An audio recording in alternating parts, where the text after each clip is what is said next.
श्री राम। आज हम करेंगे रामचरितमानस बालकांड पृष्ठ संख्या 257-258। बलु प्रताप वीरता बढ़ाई, नाक पिना कहीं संग सिधाई। सोई सूरता की अब कहूँ पाई, असी बुद्धि तो विधि मोह मसिलाई। अरे तुम्हारा बल प्रताप वीरता बढ़ाई और नाक तो धनुष के साथ ही चली गई। वही वीरता थी कि अब कहीं से मिली है। ऐसी दुष्ट बुद्धि है, तभी तो विधाता ने तुम्हारे मुखों पर कालिक लगा दी। देखा हो रामई नयन भरी, तजी ईरिषा मधु कोहु। लखन रोष पावक प्रबल, जानी सलब जनि हो। ईर्ष्या, घमंड और क्रोध छोड़कर नेत्र भरकर श्री राम जी को देख लो। लक्ष्मण के क्रोध को प्रबल अग्नि जानकर उसमें पतंगे मत बनो। बैन तेय बलि जिमि चह कागु, जिमि चसु चहे नाग अरि भागु।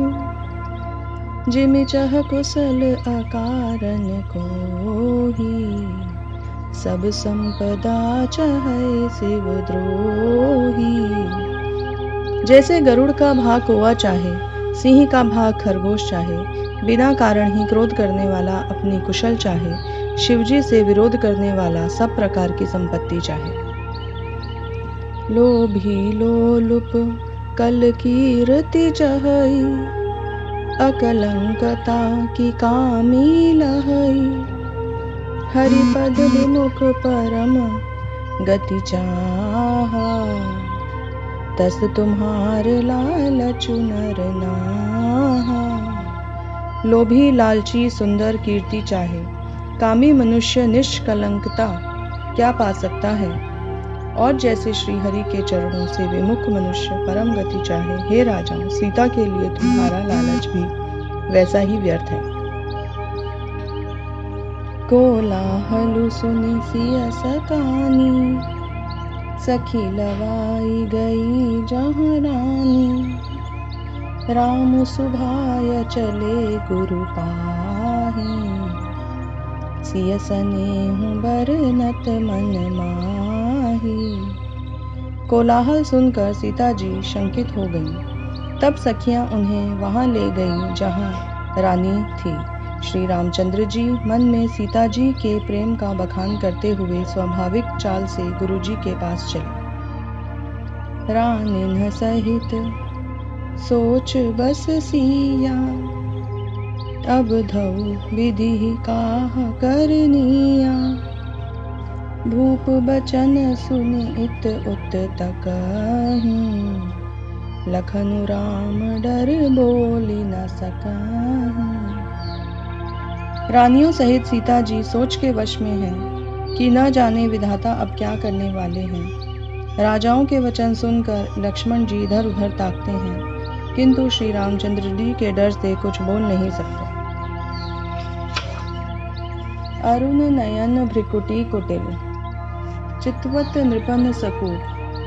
मनहु मत गज गन निरखी, सिंह किसो रही चुप।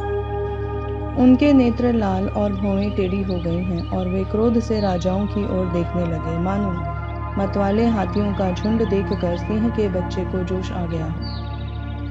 खर भरु देखी बिकल पुर नारी, सब मिली देहि महिपन गारी। तेहि अवसर सुन शिव धनु भंगा, आयऊ भृगुकुल कमल पतंगा। खलबली देखकर जनकपुर की स्त्रियां व्याकुल हो गईं और सब मिलकर राजाओं को गालियां दे रही हैं। उसी मौके पर शिवजी के धनुष का टूटना सुनकर भृगुकुल रूपी कमल के सूर्य परशुराम जी आ गए। देखी महीप सकल सकुचाने, बाज झपट जनु लवा लुकाने। गौरी शरीर भूति भल भ्राजा, भाल विशाल त्रिपुंड बिराजा। इन्हें देखकर सब राजा सकुचा गए, मानो बाज ने झपटने पर बटेर छिप गए हों। गौरे शरीर पर विभूति बड़ी फब रही है और विशाल ललाट पर त्रिपुंड विशेष शोभा दे रहा है। शीस जटा शशि बदनु सुहावा, रिस बस कछुक अरुण होई आवा। भ्रिकुटि कुटिल नयन रिस राते, सहजहु चितवत मनहु रिसाते। सिर पर जटा है, सुंदर मुख चंद्र क्रोध के कारण लाल हो गया है। भौहें टेढ़ी और आंखें क्रोध से लाल हैं। सहज ही देखते हैं तो भी ऐसा जान पड़ता है कि मानो क्रोध कर रहे हैं। वृषभ कंध उर बाहु विशाला, चारु जनेऊ माल मृग छाला। कटि मुनि बसन तून दुई बांधे, धनु सर कर कुठारु कल कांधे।